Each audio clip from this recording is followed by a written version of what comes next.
Welcome back to our series about addressing ethical dilemmas using the Clemson University's STAR decision-making model. In this video, we're going to learn about the second step of the STAR model, test. How can we test potential solutions to an ethical dilemma? To recap, in our previous video, we talked about defining our ethical dilemmas in the STOP step, where we recognize the ethical problem, identify stakeholders, and develop at least 3 possible solutions. But more are always encouraged. Once we have at least 3 solutions in mind, it's time to test them to see what emerges as a potential solution. To do this, we will utilize as many of our upcoming ethical tests as we can, but make sure to use at least 3 tests if you're short on time. The more tests you use, the more complete your analysis will be, and the clearer your solution will become. The STAR model offers 6 ethical tests for you to think through. Ethical tests are tools that you can use to help you decide if any one solution is the best path forward. It may be helpful to think of them like signposts or ways to check and see if you're headed in the most ethical direction with each possible solution. So let's talk through the tests and then we'll put them all together. First is the harm test.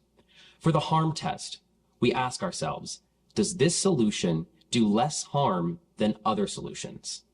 If we feel that other solutions inflict less harm on our stakeholders, or that the solution we're looking at does more harm than the other solutions we produced, we'll say that this solution fails the harm test. But if this solution does the least harm of our 3 potential solutions, we would say that this passes the harm test. Second is the legality test. In this test, we ask ourselves, is this solution legal? This straightforward test is a good way to quickly gauge whether the solution is promising or not. This test can be utilized not only in the context of federal and local laws, but the legality test can also refer to the rules and guidelines that govern a specific place or an activity. For example, in the classroom, your syllabus serves as a guideline for how and when to complete your assignments. Or in a board game, the rules of play would determine what moves are allowable and what is not. Now, if the solution is not legal or breaks the rules that you've been asked to follow, we would say this fails the legality test. But if the solution is legal or is allowable by the rules, we would say that this passes the legality test. Third is the precedent test. This test asks us to consider, does this solution set a good precedent? Now, if this solution sets a precedent that may not be problematic in this case, but could create a dramatically different outcome in another setting, it may be a bad precedent. In other words, does the solution set a standard that may become problematic in the future? For example, say you see a best friend steal something, and you decide to do nothing about it. Does allowing this behavior encourage others to do the same in hopes that they too will get away with it? If you find that this potential solution would not set a good precedent, we would say that this solution fails the precedent test. But if this solution sets a positive precedent, a behavior that can be good to repeat in the future, we would say that this passes the precedent test. Fourth is the respect test. This test asks us, what would someone you hold in high regard think if they learned about this potential solution you're considering? In other words, think of a teacher, a parent, or another person you respect and admire. If you told them about your dilemma and offered this as your solution, would they think that this is a suitable solution or not? If you think that this person you respect would say this was a bad idea, we would probably say the solution fails the respect test. But if you think this person would agree this solution is a good idea, we would say the solution passes the respect test. Fifth is the golden rule test. This test asks us to consider whether you would still think this solution is a good solution if you were in the shoes of someone who is negatively affected by this choice. In other words, is this a good solution if I were adversely affected by it? Think back to our earlier example of a best friend stealing. If you witnessed them stealing, but didn't say anything, put yourself in the shoes of the person whose items were stolen. Would you think your decision to say nothing was a good one. This is what the Golden Rule test asks us to consider. If you think your potential solution would not be viable considering the perspective of someone who is adversely affected by the outcomes, we would say that this solution fails the Golden Rule test.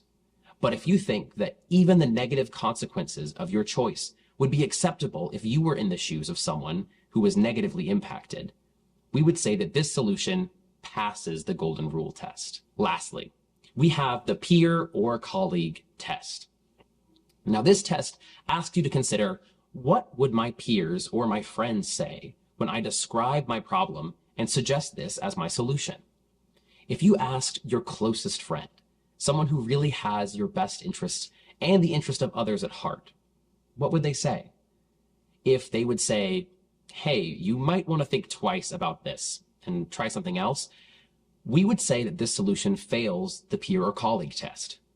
But if they would agree that this is a good decision, we would say that this solution passes the peer or colleague test. So those are your ethical tests.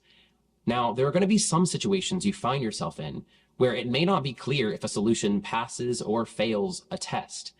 If there's any ambiguity, or it could go either way, you can also indicate that with a dash. It will be helpful for you to draw a grid to keep track of each of your potential solutions and how they do on their respective tests.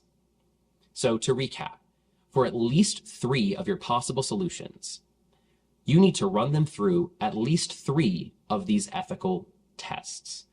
That's at least 9 tests in total, but it's best to use all 6 tests and to incorporate as many of your potential solutions as you can for a truly detailed analysis of the situation.